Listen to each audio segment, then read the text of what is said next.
Hi friends, నేను శివసాయి. మీరు చూస్తున్నారు సాయి టెక్ ఇన్ తెలుగు.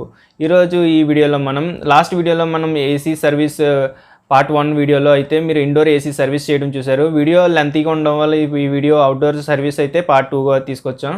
వీడియోని అయితే అక్కడ స్కిప్ చేయకుండా చూడండి. అప్పుడే మీరు కంప్లీట్గా ఏసీని ఎలా సర్వీస్ చేయాలనేది ఈ వీడియోలో అయితే తెలుసుకుంటారు.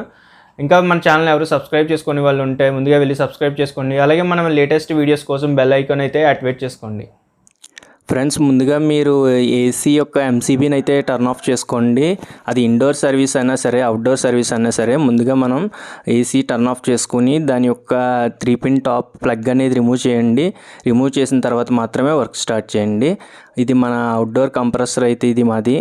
ఇది చుట్టూ కూడా మనం చుట్టూ తిరిగి క్లీనింగ్ సర్వీస్ చేయడానికి వీలుగా ఉండేలా దీన్ని అరేంజ్ చేస్తాం. మేము చుట్టూ గ్యాప్ ఉండేలా అయితే మేము అరేంజ్ చేయించుకున్నాం దీన్ని. తర్వాత మీరు చూడండి, దీన్ని 1 by 1 పార్ట్స్ అయితే రిమూవ్ చేస్తాను. ముందుగా 1 by 1 స్క్రూస్ అయితే రిమూవ్ చేశాను. టాప్ డోర్ ఓపెన్ చేశాను. లోపల అయితే ఇలా ఉంది. పెద్దగా డస్ట్ అయితే ఏమీ లేదు ఫ్రెండ్స్. జస్ట్ కాయిల్ సైడ్ మాత్రం లైట్గా డస్ట్ అయితే ఉంది. ఫ్యాన్ సైడ్ కూడా ఫ్రంట్ ఫేసింగ్ రిమూవ్ చేశాను. తర్వాత మనం వాటర్ తీసుకుని ఫుల్గా ఇండోర్ అయితే ఎలా సర్వీస్ చేసామో అలాగే అవుట్డోర్ కూడా సేమ్ వాటర్తో ఫుల్గా క్లీన్ చేసేసాను. కాయిల్ మొత్తం క్లీనింగ్ చేశాను. టాప్ సైడ్ మనం చూసుకున్నట్టయితే బ్లాక్ కలర్ బాక్స్ ఒకటి కనబడుతుంది. అదైతే మదర్ బోర్డు. పక్కనైతే కంప్రెసర్ ఉంది. ఆ కాంపోనెంట్స్లోకి అయితే వాటర్ వెళ్లకుండా చూసుకోండి. ఇప్పుడు 1 by 1 పార్ట్స్ అనేది ఎలా అసెంబుల్ చేయాలనేది మీకు చూపిస్తాను. ఇక్కడ చూసారా కదా, పైన ఉన్న కన్నాల్లోకి క్లిప్స్ ఉంటాయి. క్లిప్స్ని జస్ట్ అందులోకి పెట్టి ప్రెస్ గట్టిగా నొక్కితే సరిపోతుంది. అందులో సిట్టింగ్ అయిపోతాయి. తర్వాత 4 పక్కల కూడా 4 స్క్రూస్ అనేవి ఉంటాయి. 4 స్క్రూస్ వేసుకుని 4 సైడ్స్ కూడా దగ్గరికి వెళ్ళిందో లేదో చెక్ చేసుకోండి. ఒకసారి చెక్ చేసుకున్న తర్వాత 4 సైడ్స్ కూడా మరి స్క్రూస్ అనేది ఇన్సర్ట్ చేసి టైట్ చేసుకోండి. టైట్ కూడా ఓవర్ టైట్ చేయకండి. మంచి హ్యాండ్ టైట్ వేసుకుని వాటిని టైట్ అయితే చేసుకోండి. నేనైతే ఇక్కడ స్క్రూస్ అరేంజ్ చేసి టైట్ చేశాను. చూడండి, 4 సైడ్స్ కూడా స్క్రూస్ అనేవి హ్యాండ్ టైట్ చేసుకోండి. ఓవర్ టైట్ చేయొద్దు, థ్రెడింగ్ అయితే డ్యామేజ్ అయిపోతుంది. తర్వాత పైన టాప్ డోర్ మీద ఇండికేషన్ అయితే ఉంటుంది ఫ్రంట్కి.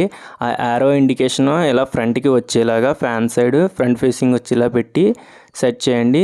దానికి కూడా బోత్ సైడ్స్ కూడా మనకి స్క్రూస్ అనేవి ఉంటాయి. ఆ స్క్రూస్ ఇటు సైడ్ హోల్స్ కనబడుతున్నాయి కదా, అందులో 2 స్క్రూస్ ఉంటాయి. స్క్రూస్ కూడా ఇన్సర్ట్ చేసి హ్యాండ్ టైట్ అయితే వేసుకోండి. అవతల సైడ్ ఎలక్ట్రికల్ కాంపోనెంట్ సైడ్ కూడా ఒక స్క్రూ అయితే ఉంటుంది. అక్కడ కూడా ఒక స్క్రూ వేసి టైట్ చేసుకోండి. ఇక్కడ నేనైతే టైట్ చేసి ఫిక్స్ చేశాను. జాగ్రత్తగా చేయండి ఫ్రెండ్స్, స్క్రూస్ అయితే ఎక్కడ మిస్ అవనివ్వకండి.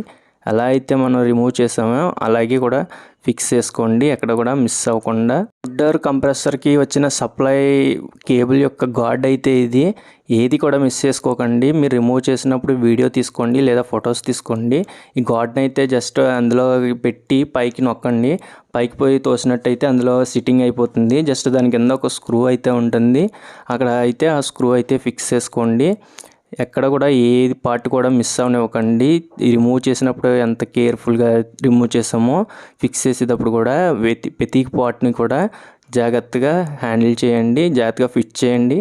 క్లీనింగ్ చేసేటప్పుడు కూడా ఏ పార్ట్ కూడా బెండ్ అవ్వకుండా, డ్యామేజ్ అవ్వకుండా చూసుకోండి.